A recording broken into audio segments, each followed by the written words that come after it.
Hola, hola, ¿cómo están? Ahora sí, gusto de comenzar nuestro estudio inductivo de este día. Vamos a compartir la pantalla para, para hacer el estudio. Bienvenidos a todos los que ya están acá. Ya estamos compartiendo la pantalla. Estamos en el capítulo 8, de donde estamos tratando de descubrir algunos principios de lo que es sorprendentemente incomprensible. Ese es el título de la lección 8, dividido en las tres lecciones, de los tres temas que hemos estado tratando por cada lección. Y hoy nos corresponde Juan 8 del 31 y 32. Vamos a leer el contexto completo hasta el 36. Recordemos que Juan 8, del 1 al 11, que es la primera parte del párrafo, nos habla de la actitud y las palabras precisas, hablando de Jesús, ¿cierto? Quien, para que hagamos un poquito de memoria de la semana pasada, cómo fue la mujer, supuestamente la mujer sorprendida en adulterio, y vimos también cómo esa mujer no podría haber estado sorprendida en adulterio sola. Es decir, los hombres la culparon a ella más que al otro personaje. Jesús, en cambio, les llevó a una reflexión en donde se cuestiona un poco la moral en este momento de cómo Jesús lo estuviese viendo. Lo que Jesús estaba diciendo no es que estuviese bien la actitud de la mujer, pero tampoco estaban los demás con una superioridad moral para condenar al otro. Y creo que esa es una lección que Él nos entrega a nosotros sobre esa constante énfasis que nosotros ponemos en nuestra superioridad moral sobre la caída de otro. Por lo general, acuérdense que dijimos que por lo general, cuando una persona comete un error o comete un pecado, error y pecado, la palabra tiene el mismo significado, aunque tiene una diferente connotación para nosotros. Pero cuando una persona comete un pecado, justifica el pecado suyo. Dice, no, es que yo lo hice por tal o cual motivo. Pero una persona que ese mismo pecado lo ve en otro, la misma persona, al otro lo acusa por su pecado. Es decir, uno a los demás los juzga por el hecho y a uno mismo se juzga por la motivación. Eso es un error de interpretación de nuestras actitudes, porque tanto a los demás como a nosotros debemos juzgarnos por los hechos y por las motivaciones. No puedo tener una vara distinta para los demás y otra para mí. Entonces Jesús los confronta a su realidad, no que todas esas personas tuviesen necesariamente que estar involucrados en algún tipo de pecado sexual, sino que todos no tenían la superioridad moral y el único que podía acusarlo era Jesús, acusarla a la mujer, y no lo hizo tampoco, pero le entregó una advertencia: no peques más. Con eso está dando la garantía futura de lo que quiere enseñar acerca de la redención que tenemos, el perdón de pecados a través de la sangre de Cristo. Eso fue lo de la semana pasada. Hoy día el tema también está muy interesante. Permanecer es liberador. Ese es el tema de hoy. Y vamos a ver que el verdadero amor del Señor en el capítulo 8 se muestra en el versículo 29 y 30, donde dice: porque el que me envió conmigo está, no me ha dejado solo el Padre, porque yo hago siempre lo que le agrada. Hablando él estas cosas, muchos creyeron en él. Hago siempre lo que le agrada. Por eso el Padre no me deja solo. Por lo general, cuando uno se siente solo, es porque de alguna forma se ha distanciado uno de Dios. Dios jamás nos abandona, en ninguna situación, en ninguna circunstancia. Ahora están los ejercicios para que en las células siempre estemos incentivándonos a pedir y a agradecer conforme a la revelación que Dios nos va dando cada domingo. Ahora, vamos al texto. Dijo Dios entonces Jesús a los judíos que habían creído en él: si vosotros permaneciereis en mi palabra, seréis verdaderamente mis discípulos. Destacamos la palabra permanecer y la palabra misma, palabra. Recordemos que Juan 1 dice: en el principio era el verbo, y el verbo era con Dios, y el verbo era Dios. Este era en el principio con Dios. Todas las cosas por él fueron hechas, y sin él nada de lo que ha sido hecho fue hecho. Entonces, cuando el Señor habla de permanecer en su palabra, no está diciendo cualquiera está hablando estas cosas. Está diciendo el verbo mismo, el creador de todas las cosas, está invitándote a permanecer en él, que él es la palabra, porque él es el principio de todas las cosas, está en él, y todas las cosas por él fueron hechas. Ya tuvimos la lección de la preexistencia de Cristo, pero es importante tenerlo en cuenta cuando Jesús habla tanto en estos capítulos, habla tanto de permanecer en su palabra. Entendamos con este otro versículo 14 del mismo capítulo 1, que dice: y aquel verbo, o sea Jesús, fue hecho carne y habitó entre nosotros, lo dijo Juan, y vimos su gloria, gloria como del unigénito del Padre, lleno de gracia y de verdad. Y entonces encontramos aquí la explicación teológica y práctica también de lo que es Jesús. Jesús, ¿cierto?, siendo el verbo, siendo la palabra que genera toda la creación, se convierte en un ser humano, se hizo carne, habita como un ser humano y muestra su gloria. Recordemos que hace 2 domingos atrás vimos lo que es la gloria de Dios. La gloria de Dios, en pocas palabras, es aquello tangible, visible, que podemos ver de Dios.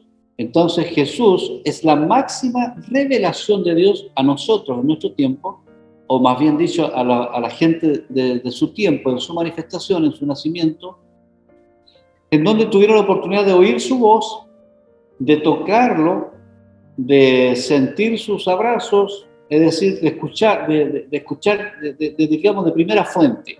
Eso es ver su gloria. Por eso Juan dice: vimos su gloria, gloria como la del unigénito del Padre. No cualquiera podía mostrar la gracia y la verdad de Dios en una sola persona, en su existencia misma. Entonces, la gloria de Dios es aquello visible de la santidad de Dios. Recordemos que santidad y gloria de Dios hicimos esa relación entre ambas palabras y concluimos de que la gloria de Dios, en pocas palabras, viene a ser esa santidad invisible para nosotros, se hace visible en la actitud y en la persona, en este caso de Jesucristo. Entonces vimos su gloria. Por eso la gloria es posible ver. Ahora, el Señor dice: permanecéis en mí, o sea, si vosotros permaneciereis en mi palabra, seréis, tiempo futuro, verdaderamente mis discípulos. Recordemos que ya Jesús tenía una cantidad de seguidores enorme.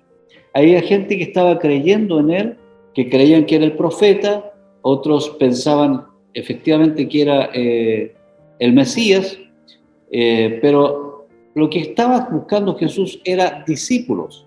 ¿Y quiénes podrían llegar a ser discípulos de Jesús? Solo aquellos que aprendían a permanecer en él. Es decir, solo son discípulos de Jesús aquellos a quienes Jesús se les revela. Hoy día Jesús está en los libros de historia y muchas personas con conocimiento, con estudios, reconocen la existencia de Jesús. Y eso está bien, pero no a todos se les revela. Muchos son religiosos y reconocen a Jesús como el Mesías, pero no a todos se les revela. Entonces, lo que está expresando Jesús es la característica especial que tienen los discípulos de Jesús. Y naturalmente Jesús se le reveló a este grupo de discípulos Fue tal la gloria de Dios que ellos vieron que estuvieron dispuestos a morir por Él. Entonces, una persona no moriría por alguien que no tiene seguridad, no moriría por alguien que no está seguro que va a volver a vivir. Pero los discípulos murieron por Jesús porque habían visto su gloria. Y el Señor, de alguna forma, está reflejando eso mismo en estas palabras cuando dice: ustedes tienen que permanecer en mis palabras, es decir, permanezcan en mí, en lo que han visto en mí, en lo que han escuchado de mí. No solo son palabras, sino que es vida. Seréis entonces verdaderamente mis discípulos. Es importante destacar el énfasis de lo que es verdaderamente mis discípulos, porque eso, ¿qué te va a hacer? Cuando ya eres discípulo, entonces conocerás la verdad. Este es un juego de palabras. Esto es un juego de palabras. Permanecer en la palabra, ser verdadero, llegar a ser verdaderamente discípulo, como consecuencia de permanecer. Y cuando ya somos discípulos, consecuencia de ser discípulo es conocer la verdad. Entonces, la verdad, si bien es simple, Jesús es el Señor, no es fácil llegar a Él, en cierto sentido, a través de la mente humana. Es requerida la revelación y es requerida la disposición a permanecer en aquella revelación que el Señor nos entrega. Y la verdad nos da otra consecuencia, nos hará libre. Entonces, es como una escalera o una cadena. Primero, tienes que decidir permanecer. ¿En qué? En lo que se te ha revelado de Jesús. Una vez que permaneces en Él, te conviertes en un verdadero discípulo. Si no permaneces en Él, no, pero yo creo, sí, está bien. Todo el mundo cree, o la mayoría. No, pero yo leo, está bien. Pero tienes que querer permanecer en Él y te convierte en sus discípulos. Los discípulos estaban dispuestos a darlo todo por Jesús. Apocalipsis 12:11 nos habla de que ellos, o sea, nosotros, o los discípulos, han vencido a Satanás por medio de la sangre del Cordero, por el testimonio de ellos y por la palabra, el testimonio de ellos, y porque menospreciaron su vida hasta la muerte. Es decir, un discípulo valora más la vida en Jesús que la vida misma. Un discípulo prefiere morir que vivir sin Cristo. Esa es la característica de un discípulo. Pero ¿quién puede llegar a ese nivel de compromiso? Solo aquellos a quienes se les revela Jesús. Y conoceréis la verdad. O sea, teniendo esa revelación, estoy conociendo la verdad, que no se puede describir porque tiene que ser revelada. O sea, no, podemos analizarla, podemos estudiarla, podemos descifrarla, podemos ir al lenguaje original, pero tiene que ser revelada. ¿Se acuerdan que el Señor le dijo a Pedro: Pedro, esto se te lo reveló? Porque el Señor tiene que revelar. Pero ¿cuándo se produce la revelación? Cuando nosotros queremos permanecer en Él. Y la verdad, entonces ya cuando conocemos la verdad, recién experimentamos la libertad. Es decir, el hombre permanece enclaustrado, encerrado en su carnalidad hasta el momento que llega a conocer la verdad, y conociendo la verdad se hace libre. Y la verdad os hará libre. Esa es la consecuencia. Consecuentemente, una persona que permanece en Él vive en libertad. Entonces uno se pregunta cómo puede vivir libertad si estábamos hablando delante de nuestros hermanos que están en las cárceles. Es porque conoce la verdad. La verdad no puede ser limitada a un templo, ni va a ser limitada a una cárcel, ni la verdad puede ser frenada, ni puede ser detenida. Curiosamente, el Señor es tan especial que justamente donde más persiguen a la iglesia, más crece. Por eso alguien apañó esta palabra de que la sangre de los mártires por Cristo son semillas. Por cada mártir que muere por Cristo, muchos más creen en Él. O sea, eso es algo que es efectivo. Por lo tanto, la libertad no consiste en la libertad de circunstancias temporales. La libertad no consiste en la libertad de situaciones temporales, me refiero de esta vida. Va más allá. porque nuestra propia mente, nuestro propio espíritu anhela la eternidad y entonces empezamos a vivir una dimensión de lo eterno. Y cuando comenzamos a vivir la dimensión de lo eterno, no nos retiene nada. Ni un problema económico, ni un problema de salud, ni un problema emocional, ni las leyes, nada nos puede detener, porque somos libres. Esa es la libertad interior que tenemos. Le respondieron, nosotros somos linaje de Abraham y jamás hemos sido esclavos de nadie. ¿Cómo dices, seréis libres? Bueno, ahí me salté el versículo de Juan 14:6, referente a la verdad. Jesús le dijo, yo soy el camino, la verdad y la vida. Nadie viene al Padre sino por mí. Si uno comprueba estas palabras, está reiterando Jesús la importancia de tener una comunión con Él, porque permanecéis en mi palabra. ¿Quién es la palabra? Él mismo. Y luego dice, conoceréis la verdad. ¿Y quién es la verdad? Él mismo. Es decir, todo se concentra en la persona de Cristo. Todo en la persona de Cristo. Y es Cristo, a través de la cruz, que nos hace libres.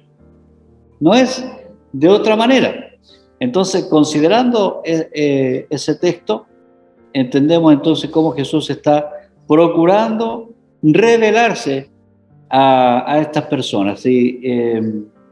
Seréis, en Gálatas 5:1, nos aparece un versículo, para libertad fue que Cristo nos hizo libres. Por tanto, permaneced firmes y no os sometáis otra vez al yugo de esclavitud. Cuando ellos le dicen, linaje de Abraham somos y jamás hemos sido esclavos, le dicen a Jesús, de nadie. ¿Cómo dices tú seréis libre? ¿De qué nos vas a libertar? Y Jesús le respondió, de cierto os digo que todo aquel que hace pecado, esclavo es del pecado. Y el esclavo no queda en la casa para siempre, el hijo sí queda para siempre. Así que si el Hijo libertare, seréis verdaderamente libres. Entonces, la gente no estaba reconociendo, cuando le hace la pregunta a Jesús, no está reconociendo quién es. O sea, que están viviendo en no una especie, sino una plena esclavitud del pecado. Y Jesús no viene a libertarles del imperio romano, ni de alguna esclavitud política del momento, sino lo viene a libertar de su propia esclavitud, de su propio pecado. Ese es el mensaje de Jesús. Todo aquel que hace pecado, esclavo es del pecado. Es decir, en otras palabras, el apóstol San Pablo lo dice en Romanos, por cuanto todos pecaron. Y por lo tanto, si todos pecaron, eso nos incluye a nosotros. Y nos incluye a nosotros, entonces nosotros consecuentemente hemos pecado. Y si hemos pecado y hemos vivido en el pecado en otro tiempo, entonces sí éramos esclavos del pecado. ¿Lo sabíamos? No. No teníamos idea. Y si alguien nos lo hubiera dicho, ¿lo hubiésemos creído? Probablemente no. Por lo general, cuando una persona es cuestionada moralmente, tiene muchas excusas para decir, no, yo no soy malo, yo no he matado a nadie, no soy malo, yo soy una persona buena, le hago bien a la gente, hago cosas buenas, y todo su esfuerzo lo grafican en esfuerzos personales. Y lo que el Señor está diciendo acá, yo los quiero hacer libres, no solamente el pecado, sino que del esfuerzo por cubrir este pecado. ¿Por qué? Porque yo los hago libres. No necesitan nada más. Entonces, esto es una promesa, una enseñanza maravillosa si se revela a nosotros. Tiene que ver con que la esclavitud con la que hemos vivido tiene una sola salida. Esa salida se llama Jesús. ¿Ya? Ahora, cuando el apóstol San Pablo trata de explicarlo un poquito más valga la redundancia, más explícito, a los Gálatas le dice, ustedes fueron hechos libres por Cristo. Está repitiendo lo que Jesús dijo acá, Pablo, años después. Y si ustedes han sido libres en Cristo, permanezcan en la libertad.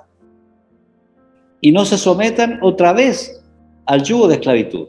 ¿Qué significa esto? Que muchas veces aquellas personas que han sido libres, que han reconocido a Cristo como su Señor y como su Salvador, se convierten después en personas que sin querer, queriendo, como dice el Chavo, vuelven a pensar de la misma manera que pensaban antes de conocer a Cristo.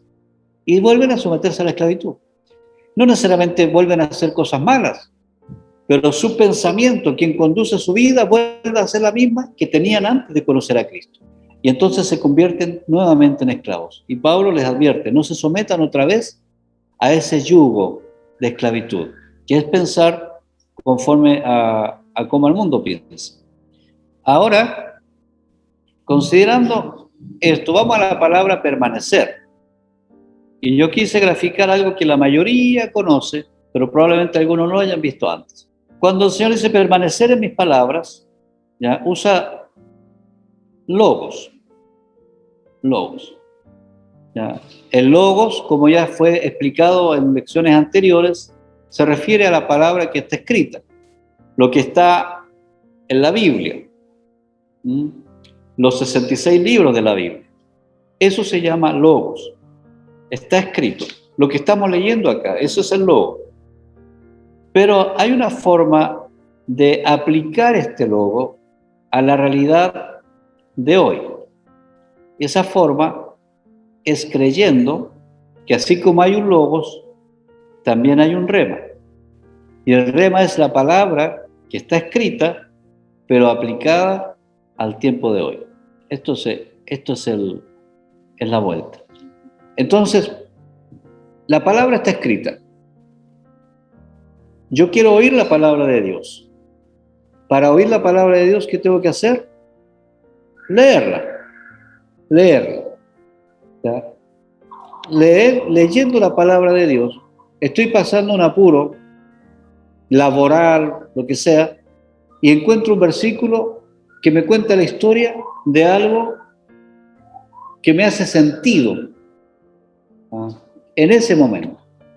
Y esa palabra, aunque no se refiere a mí en el texto, con la vivencia, la experiencia de la realidad del Espíritu Santo activo, esa palabra que está un poco muerta porque está en el texto, a través del poder del Espíritu, se activa y entonces yo entiendo que esa palabra sí es para mí. Siempre me acuerdo que en la serie, se me va a caer el carnet acá, en la serie de ¿cómo se llama? La pequeña casa en la pradera. Bueno, a mí me contaron esta parte. Entonces, en esa serie, que era una familia tan bonita, tan ideal, una vez la dueña de casa, no me acuerdo cómo se llamaba ella, pero estaba enferma y estaba sola porque el marido, gran dueño de casa, había ido a buscar, no sé, había ido a generar recursos. Estaba sola, estaba sin los hijos y estaba accidentada. Y pasaban los días y su problema, me parece que era en el brazo, en una pierna, estaba llamando gangrena. Entonces estaba preocupada ella. No estaba el médico cerca, en pleno campo. Y leyó la Biblia, y la Biblia leyó que decía, si tu brazo te es ocasión de caer, corta. Porque es mejor entrar manco manco en el reino del cielo, que con las dos manos, con los dos brazos entrar en el infierno. Ella lo leyó y entendió que tenía que cortarse esa parte del brazo o de la pierna, ya ni me acuerdo. Pero tomó un cuchillo, lo calentó y se cauterizó esa parte, sacó todo lo malo, gritó sola y todo, pero se salvó. Y yo, siendo niño, encontraba tan ridículo eso porque yo sabía que eso no tenía nada que ver con lo que hizo. Pero esa ridiculez que yo interpreté es justamente el rema, para explicarlo, ¿no? El rema, un texto que no tiene nada que ver, en un momento el Espíritu Santo lo usa para hablarte a ti. para hablarte a ti. Ahora de esto hay que ser muy cuidadoso porque estar conectado plenamente con el Espíritu Santo. Me acuerdo que nosotros también, digo la ilustración porque puede que ocurra, a veces la gente toma panes de vida y busca, este no me gustó, este tampoco, ya, este sí coincide con lo que yo quiero. No, la cosa es aceptarlo como bien. Entonces, alguien nos enseñó cuando éramos chicos con mis hermanos de que había que abrir la Biblia, orar y Dios iba a responder. Entonces nosotros teníamos un Nuevo Testamento, eso de Gedeones, y jugábamos un poco jugando, un poco en serio. Preguntémosle algo a Dios, ya, preguntémosle algo a Dios. ¿Ya? Y no sé qué le preguntaron a ellos, pero yo le pregunté si yo iba a ser misionero, porque mi afán era ser misionero. Y abrieron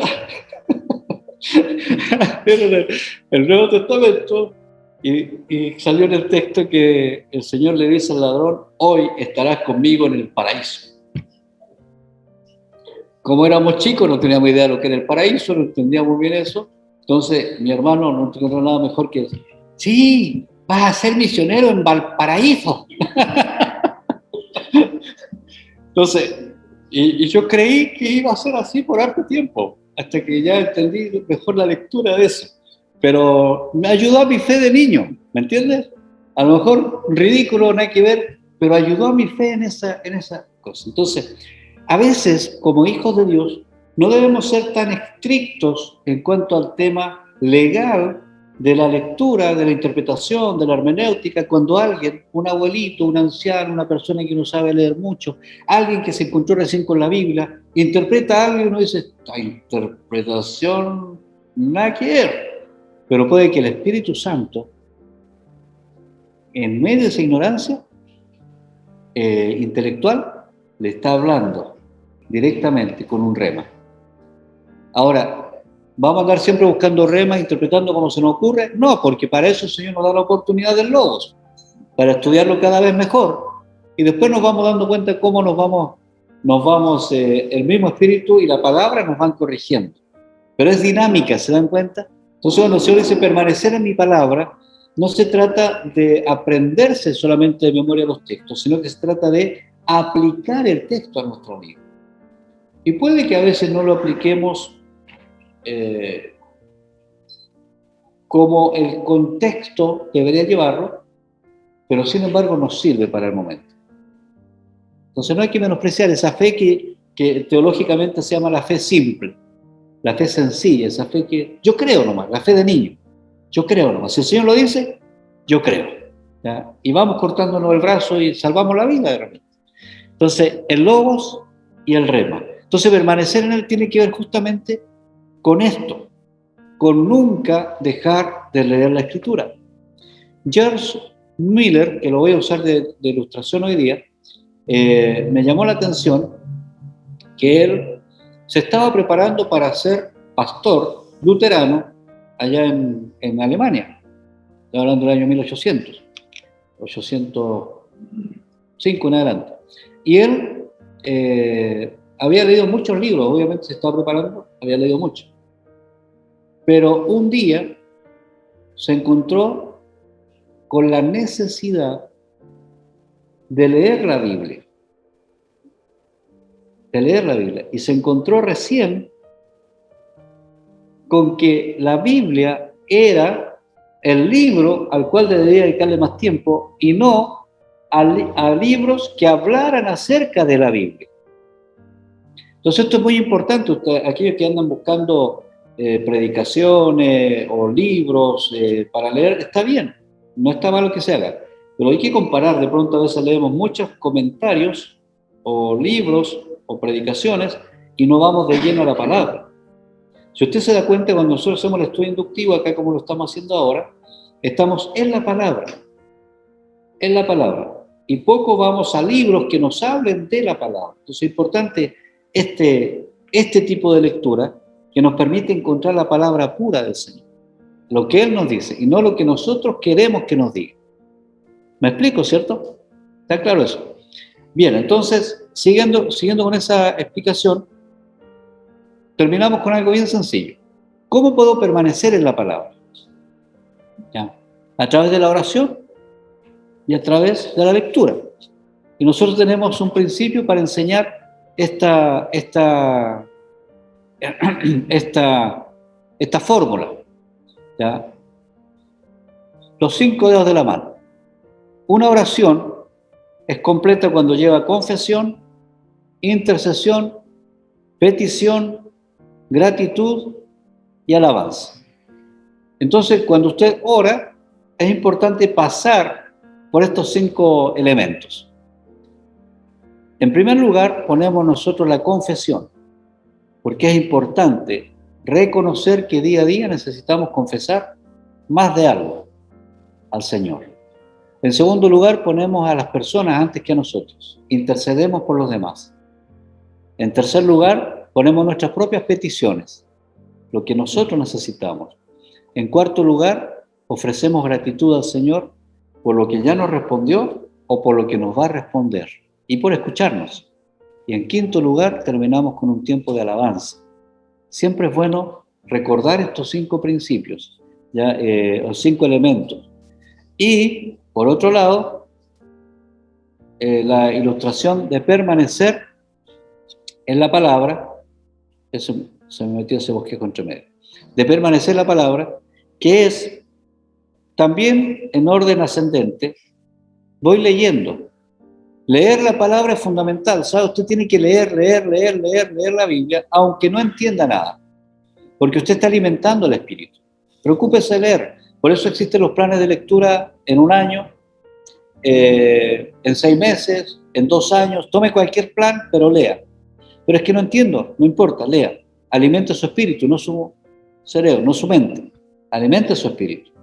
Luego de leer, usted dedíquese a escuchar la palabra. Hoy día, gracias a Dios y a la tecnología, tenemos la Biblia hablada, la Biblia dramatizada. Yo les he contado que cuando estábamos preparando el libro de Apocalipsis, me encontré una dramatización del libro de Apocalipsis, verbal, pero era tan extraordinaria que me quedé dormido escuchando el Apocalipsis y tuve pesadilla toda la noche después, porque era con sonidos y cosas. Entonces, escuchar la palabra nos permite no solamente usar el sentido de la vista, sino también de los oídos. Y escuchar la palabra, no comentarios de la palabra. Entonces, ahora yo estoy haciendo comentarios, pero es importante escuchar la palabra, tal cual.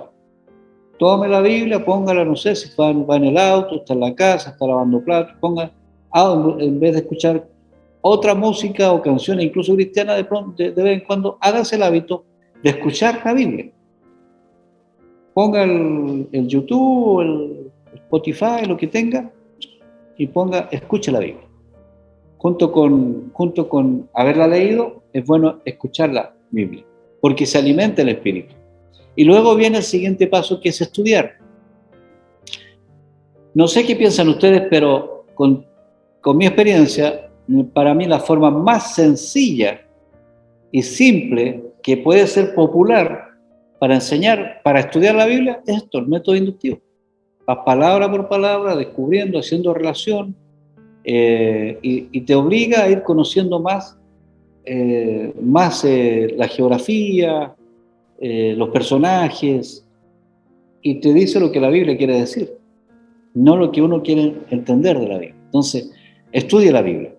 Esto es muy importante, por si acaso, si usted tiene sus líderes de sus células, y los líderes de la célula no los ven ustedes conectados a este estudio, llámenle la atención, díganle: oiga, el pastor dijo que usted tenía que estar en el estudio inductivo, no lo he visto. Dígale nomás que yo le dije, porque es importante que quien entrega la palabra estudie la palabra. No es llegar y ya preparo el mensaje de aquí a mañana, tiene que estudiar la palabra para poder entregarlo. Y el aspecto de memorizar se hace importante porque no siempre tenemos la Biblia. Bueno, gracias a Dios nosotros tenemos acceso en cualquier momento, pero a veces ahora, pero la memorización nos permite tener el recurso. Acuérdense cómo Jesús enfrentó a Satanás en el desierto. Cuando Satanás tentó a Jesús, Jesús no le dijo: espérate, voy a buscar señal para ver si... a buscar en el celular. No, él tenía la palabra ahí, ¿Por qué es importante este aspecto también? Quizás es más importante entender que memorizar, pero también es importante porque cuando tú estás buscando una palabra de Dios, Dios va a tomar los recursos que tenga en tu mente para hablarle a tu espíritu. Es decir, si tú has leído toda la Biblia, el Espíritu Santo va a tomar cualquier versículo, en cualquier momento, va en la calle, está en la casa, y te lo va a traer a tu memoria para hablarle a tu vida. Pero si tú no lo tienes, no va a tener cómo hablar. Entonces Dios parece que no me habla a mí, porque no ha leído la Biblia, pero no la memoriza, ¿no? Y por último, esto que es muy importante, meditar, es deleitarse en lo que el Señor nos va hablando. Bien, ahí yo termino el tema de hoy día, que es la importancia de permanecer, porque permanecer en la palabra nos trae libertad. Permanecer en Jesús nos trae libertad. Amén. Bueno, Amén. Gracias a todos ustedes por participar del estudio y también a todo el equipo que ha estado trabajando para que podamos hacer la transmisión. Dios les bendiga. Nos estamos viendo en las próximas transmisiones. Bendiciones. Un abrazo para todos. Bendiciones, Chao, pastor. chao. Gracias.